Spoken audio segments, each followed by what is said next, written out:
പഴം പച്ചക്കറി വർഷമായി ആചരിക്കാൻ തീരുമാനം. കൊറോണയുടെ പുതിയ വകഭേദമായ ഒമിക്രോൺ ഭീതിയിൽ ജനങ്ങൾ. ഇന്നും നാളെയും ശക്തമായ മഴയ്ക്ക് സാധ്യത. വാർത്തകൾ വിശദമായി. 2021 അന്താരാഷ്ട്ര പഴം പച്ചക്കറി വർഷമായി ആചരിക്കാൻ ഐക്യരാഷ്ട്ര സംഘടനയും ഭക്ഷ്യകാർഷിക സംഘടനയും ചേർന്ന് തീരുമാനിച്ച വിവരം അറിഞ്ഞ പച്ചക്കറികളും പഴങ്ങളും വളരെ സന്തോഷത്തിലാണ്. അവർ പച്ചപ്പഴ നഗരിയിൽ ഒത്തുകൂടി ഈ കാര്യത്തെക്കുറിച്ച് ഓരോ മൂലകളിലായി സെമിനാറുകളും യോഗങ്ങളും നടത്തുന്നുണ്ട്. ആ മഹാസംഗമത്തിന്റെ കൂടുതൽ ദൃശ്യങ്ങളുമായി പച്ചപ്പഴ നഗരിയിൽ നിന്നും ഞങ്ങളുടെ പ്രതിനിധി നിത്യ. ഷിഫ, ഞാനിപ്പോൾ പച്ചപ്പഴ നഗരിയിലാണ് ഉള്ളത്. ഇവിടെ പച്ചക്കറികൾക്കും പഴങ്ങൾക്കും വളരെ ആവേശത്തിലാണ് ഉള്ളത്. ആദ്യമായാണ് ഇവരെ ഉൾപ്പെടുത്തി ഐക്യരാഷ്ട്ര സംഘടനയും കാർഷിക സംഘടനയെയും ഒത്തുചേർന്ന് തീരുമാനിച്ച് 2021 വർഷത്തെ പഴം പച്ചക്കറി വർഷമായി ആചരിക്കാൻ തീരുമാനിച്ചത്. പച്ചക്കറികളും പഴങ്ങളും അവരുടെ മേന്മകൾ പറഞ്ഞ് ഒത്തുകൂടി പലവിധ സെമിനാറുകളും യോഗങ്ങളും നടത്തുന്നുണ്ട്. അവരുടെ സന്തോഷങ്ങൾ അവരുടെ വാക്കുകളിൽ നിന്ന് തന്നെ നമുക്ക് തിരിച്ചറിയാം. ആദ്യമായി നമുക്ക് ആപ്പിൾ കുട്ടനെ വിളിക്കാം. ഹായ്, ഞാൻ ആപ്പിൾ. ഞങ്ങളുടെ വിശേഷം അറിഞ്ഞിരിക്കുമല്ലോ. ഈ ഒരു അവസരത്തിൽ ഞാൻ എന്റെ 2 ഗുണങ്ങൾ പറയാം.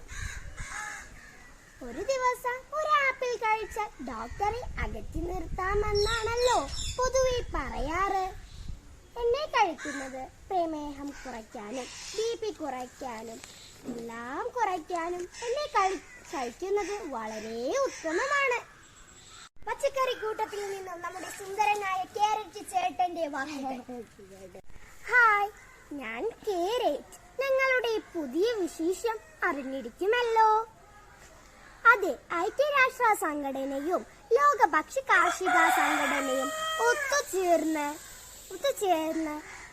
പഴം പച്ചക്കറി വർഷമായി ആചരിക്കാൻ തീരുമാനിച്ചു. ഈ അവസരത്തിൽ ഞാൻ എന്റെ ഗുണങ്ങൾ പറയാം. എന്നെ പച്ചയ്ക്കും വേവിച്ചും ജ്യൂസുമായും കഴിക്കാം. എന്നെ കഴിക്കുന്നത് സൗന്ദര്യത്തിനും കാഴ്ചശക്തി വർദ്ധിപ്പിക്കാനും വളരെ നല്ലതാണ്. താങ്ക് യു കാരറ്റ് ചേട്ടാ. അടുത്തതായി നമുക്ക് നമ്മുടെ ഗ്രേപ്പ് ആശാനോട് ചോദിക്കാം. ഹായ്, ഞാൻ ഇന്ന് അടക്കാനാവാത്ത സന്തോഷത്തിലാണ്.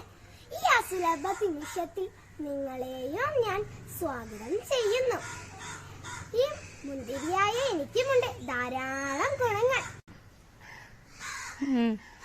എന്നെ പതിവായി കഴിക്കുന്നത് ക്യാൻസർ രോഗത്തിന് വളരെ ഉത്തമമാണ്.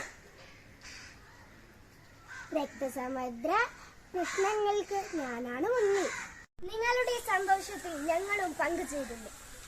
പച്ചക്കറികളും പഴങ്ങളും വളരെ ആവേശത്തിലാണ്. എനിക്ക് ഈ അവസരത്തിൽ പറയാനുള്ളത്, നാം വീട്ടിൽ കൃഷി ചെയ്യണമെന്നും പതിവായി ഭക്ഷണത്തിൽ പച്ചക്കറികളെയും പഴങ്ങളെയും ഉൾപ്പെടുത്തണം എന്നാണ്. കൂടുതൽ വാർത്തകൾ അടുത്ത ന്യൂസ് ടൈമിൽ. പച്ചപ്പഴ നഗരിയിൽ നിന്നും ക്യാമറാമാൻ ദീപകിനോടൊപ്പം നിത്യ.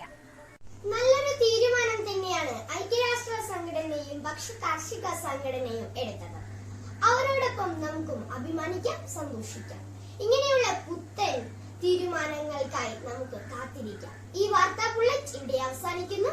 അടുത്ത വാർത്താ